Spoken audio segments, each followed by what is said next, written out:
더드림 가족 여러분 반갑습니다. 한 주 동안 평안하셨냐고 물어봐야 하는데 요즘 코로나 때문에 정말 평안할 수 없는 삶을 우리가 살고 있는 게 아닌가 하는 생각이 좀 듭니다. 그래도 우리 예수 그리스도 안에서 우리 믿음으로 우리 평안한 삶을 누리는 저와 여러분 되시길 바랍니다. 어, 마태복음으로 보는 그리스도인의 생애 오늘 11번째 이야기 함께 나누려고 합니다. 오늘은 예수님의 유아기 사건에 대해서 함께 잠시 이야기 나누려고 합니다. 우리가 예수님의 이 탄생 사건에 대해서 한번 좀 생각해 보려고 하는데요. 이 사진을 한번 좀 보시겠습니까? 예수님의 탄생 크리스마스 하면은 대체적으로 이런 그림을 엽서라든지 우리가 장식에서 많이 보게 될 텐데요.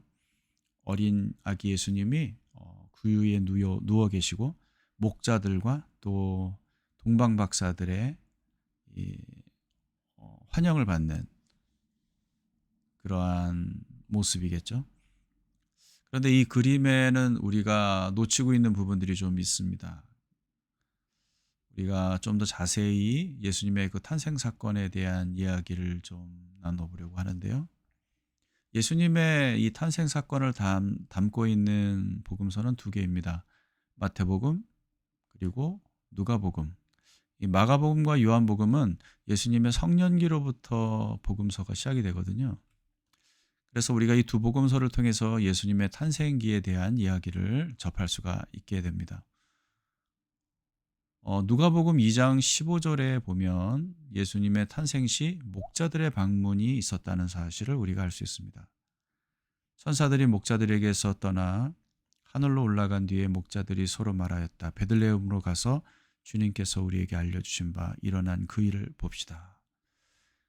또 마태복음 2장 1절을 보면 마태복음은 박사들, 동방에서 온 박사들이 예수님을 방문했다는 사건을 기록하고 있습니다. 두 그룹의 방문자들 중 한 그룹은 아주 가까운 곳에 있었던 목자들이었고요. 또 한 그룹은 아주 먼 곳에서 온 타국에서 온 그러한 외국인이었습니다. 누가는 로마가 황제의 명령에 의해서 팔레스틴을 포함한 모든 나라들의 인구조사, 호구조사를 시행하도록 명령하였다고 기록합니다. 이 호족조사 방법에 의하면 모든 시민들은 자신들의 조상이 살던 고향으로 돌아가서 호족 등록을 하도록 되어 있었습니다. 누가복음 2장 3절에서 5절 말씀을 봅시다. 모든 사람이 호족 등록을 하러 저마다 자기 고향으로 갔다. 요셉은 다윗 가문의 자손이므로 갈릴리의 나사렛 동네에서 유대에 있는 베들레헴이라는 다윗의 동네로 자기의 약혼자인 마리아와 함께 등록하러 올라갔다. 유대 지역에 속한 베들레헴, 여기는 과거 다윗의 출생지이기도 하죠. 무슨 말입니까? 이 예수님이 다윗의 가문에 태어나셨다라는 얘기죠. 그래서 그곳에서 이제 호적 신고를 하려고 요셉과 마리아는 이제 임신한 아내 마리아와 함께 이제 베들레헴으로 내려가게 된 거죠.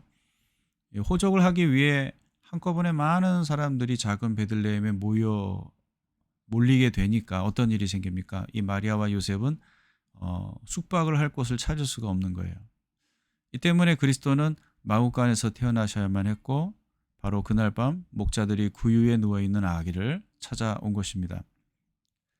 이 모세의 율법에 의하면 유대인 여성은 아들을 낳은 후 40일간 정결 예식을 행할 기간을 갖게 되어 있습니다. 이 기간 동안 산모는 집에 머물러 있어야만 했습니다. 이 40일의 정결 기간이 지난 후에 예수님의 가족은 예루살렘으로 가시게 됩니다. 누가복음 2장 22절에 그 내용이 기록되어져 있죠. 모세의 법대로 그들이 정결하게 되는 날이 차서 40일을 얘기합니다. 그들은 아기를 주님께 드리려고 예루살렘으로 데리고 올라갔다. 예루살렘은 베들레헴에서 아주 가까운 곳이었기 때문에 짧은 기간 방문이 가능한 곳입니다. 유대인들은 태어나면 8일 만에 할례를 받아야 합니다. 그래서 하나님의 백성임을 나타내는 그런 예식인 거죠. 이 베들레헴에서 예루살렘은 아주 가까운 지역에 있고 우리가 이전에 지도에서 살펴보았듯이 유대 지역에 속해 있습니다. 이 이야기가 누가복음 2장 22절에 기록되어져 있어요. 이 마태복음에 나타난 두 가지 사건과 누가복음에 나타난 사건들을 한번 이렇게 좀 비교를 해보면 이 마태복음에서 나타나는 사건은 누가복음이 기록된 사건 다음에 일어나는 사건들인 것을 알 수가 있습니다. 무슨 말이냐면 마태복음에는 탄생하신 예수님에게 동방박사들이 방문한 이야기가 나오잖아요. 그런데 보세요. 동방박사들의 이야기가 나오고 나서 즉시로 어떤 일이 일어납니까? 동방박사들이 방문한 후 천사들이 꿈에 요셉에게 나타나서 뭘 얘기합니까? 아기를 데리고 이집트로 피신하여라. 헤롯이 이제 아기를 죽이려고 하니까 이집트로 피신하라는 그러한 메시지를 전합니다. 그리고 즉시로 이들은 이집트로 피신을 하거든요. 마태복음 2장 13절의 이 이야기는 이 누가복음 앞서 얘기했던 이야기들과 비교해 볼 때 후에 일어난 일입니다. 그러니까 시간상으로 보면 누가복음의 기록이 먼저입니다. 예수님이 태어나셨고 목자들이 방문하였고 그리고 40일간의 정결 기간을 보낸 후에 예루살렘을 방문한 사건, 그리고 나서 마태복음의 기록이 시간 순서상으로 일어납니다. 동방박사들이 아기 예수를 만나게 되고 천사가 애굽으로 피신할 것을 명하고 그래서 그렇게 하신 거죠. 시간상으로 보면 그러니까 동방박사의 방문은 예수님의 탄생 직후 한 달보다 훨씬 후라는 걸 알 수가 있어요. 우리가 이제 이런 생각을 많이 하잖아요. 동방박사는 예수님이 태어난 그날 밤에 예수님을 만나러 왔다라고 생각하지만 성경을 자세히 들여다보면 그렇지가 않습니다.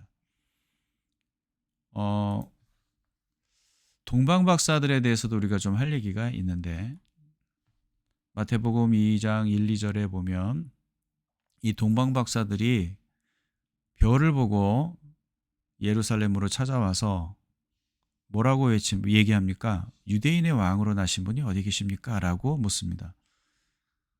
동방박사는 대체적으로 바벨론 지역에서 온 사람이라고 봅니다.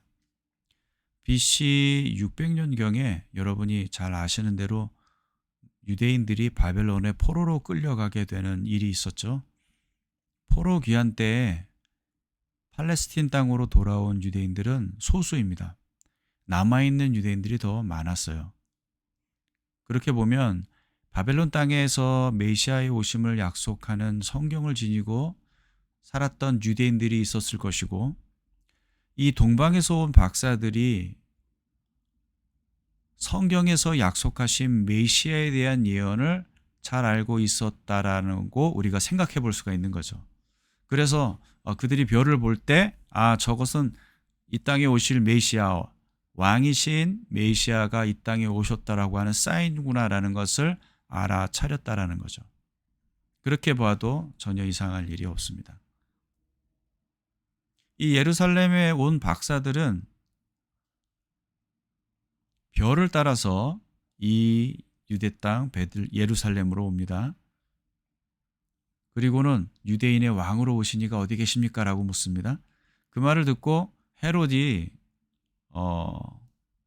대제사장들과 그리고 서기관들에게 묻습니다.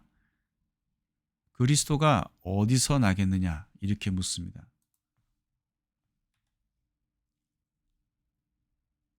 그럴 때 이 대제사장들과 서기관들이 성경에서 메시아가 태어날 장소를 정확하게 확인하고 헤롯에게 보고합니다. 그게 마태복음 2장 4, 5절에 나오죠. 그러나 너 베들레헴 에브라다야 너는 유다의 여러 족속 가운데서 작은 족속이지만 이스라엘을 다스릴 자가 내게서 내게로 나올 것이다. 그의 기원은 아득한 옛날 태초에까지 거슬러 올라간다. 이 말씀은요, 미가서 5장 2절에 있는 말씀이에요. 구약 성경 미가서 5장 2절. 그러니까 예수님이 오시기 700년 전 사람인데 이 미가라는 사람은, 이 사람은 이미 700년 전에 메시아로 오실 예수님이 어디에 태어나실 것인지에 대해 예언을 했습니다. 미가서 5장 2절에 있는 말씀이죠. 그렇기 때문에 이 예수님이 메시아라는 것을 증명하는 데는 사실 어려움이 없어요. 왜냐하면 이미 성경에 명확하게 기록되어져 있는 여러 가지 예언들이 있었기 때문에. 그런데 중요한 건 이 사실을 보고하고 있는 이 사람들은 사실 예수님이 메시아라는 사실에 관심이 없는 사람들입니다. 대제사장들, 서기관들. 그런데 그들은 미가서의 말씀을 가지고 헤롯 왕에게 메시아의 탄생지가 어디인지를 알려줍니다. 참 여기에 하나님의 놀라운 섭리가 있다고 생각해요. 생각해 보세요. 로마의 황제는 메시아의 예언도 탄생도 전혀 알지 못했을 것이고, 그런 상태에서 호구 조사 명령을 내렸습니다. 나사렛에 살던 마리아와 요셉이 이 명령 때문에 베들레헴으로 가게 된 것이고, 그곳에서 아이를 출산하게 된 것입니다. 그렇게 예수님이 이 땅에 태어나신 거예요. 이렇게 됨으로써 700년 전에 미가가 한 예언이 성취가 되는 거죠. 하나님은 역사의 주관자이십니다. 그분의 주권 아래 이 모든 세상이 역사가 있습니다. 우리의 삶도 그렇지 않겠습니까? 때로는 우리가 잘못된 선택을 할 때도 있고 또 잘못된 길을 가게 될 때도 있겠지만 우리를 향한 하나님의 계획은 반드시 이루어질 거라는 사실이죠. 왜냐하면 그분이 우리의 주권자이시기 때문에. 마태복음 2장 9절에서 12절을 보시면은 이제 베들레헴에서 아기 예수님을 만나게 된 이 박사들이 어떻게 왕으로 오신 그분을 대하는지를 우리가 볼 수가 있습니다. 한번 읽어보겠습니다.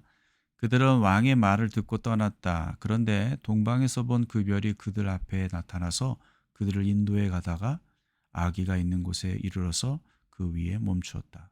그들은 그 별을 보고 무척이나 크게 기뻐하였다. 그들은 그 집에 들어가서 아기가 그의 어머니 마리아와 함께 있는 것을 보고 엎드려서 그에게 경배하였다. 그리고 그들의 보물 상자를 열어서 아기에게 황금과 유향과 몰약을 예물로 드렸다. 아마 동방 박사들이 이 별의 인도를 따라서 이 땅에 태어나신 아기, 왕으로 오신 아기 예수님을 만났을 때 그들이 기대했던 그런 모습은 아니었을 수 있습니다. 왕궁에서 나신 것도 아니고 마구간에 구유에 누워 계신 어린 아기를 볼 때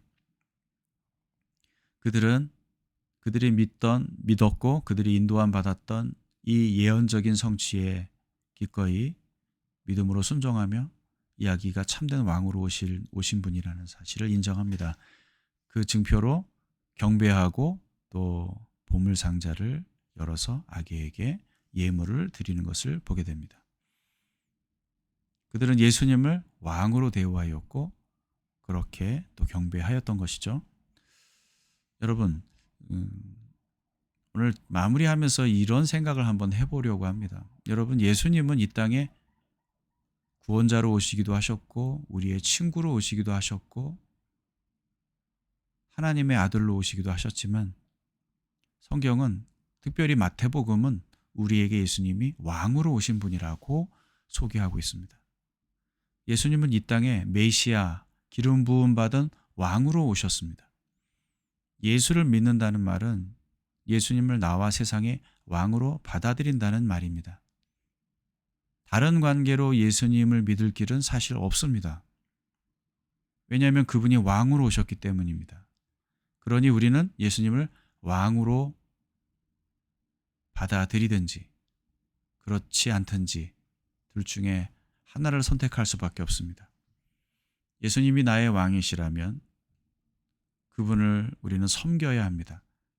우리의 왕 되신 주님, 그분의 말씀과 뜻을 따라 기꺼이 우리의 삶을 살아가야 합니다. 오늘 우리 이 말씀을 마무리하면서 한번 스스로 자문해 보았으면 좋겠습니다. 예수님은 과연 나의 왕이신가? 나는 예수님을 과연 이 세상과 나의 왕으로 섬기고 있는가? 함께 기도하겠습니다. 하나님, 오늘 이 땅에 오신 아기 예수, 왕으로 오신 예수 그리스도를 우리가 잠시 생각해 보았습니다. 동방 박사들이 저 먼 곳에서 왕으로 오신 예수님을 맞이하고 경배하기 위해 왔던 것처럼, 또 가까이 하는 목자들이 예수님의 탄생을 기뻐하며 그분을 맞이했던 것처럼, 오늘 우리들에게도 이 감격이 있게 하옵소서. 왕으로 오신 예수님을 기뻐하며 맞이하고 그분을 의지하여 우리의 삶을 진정한 왕을 섬기는 하나님 나라의 백성의 삶으로 살아가기를 다시 한번 다짐하는 은혜가 저희들에게 있게 하여 주옵소서. 예수님의 이름으로 기도합니다. 아멘.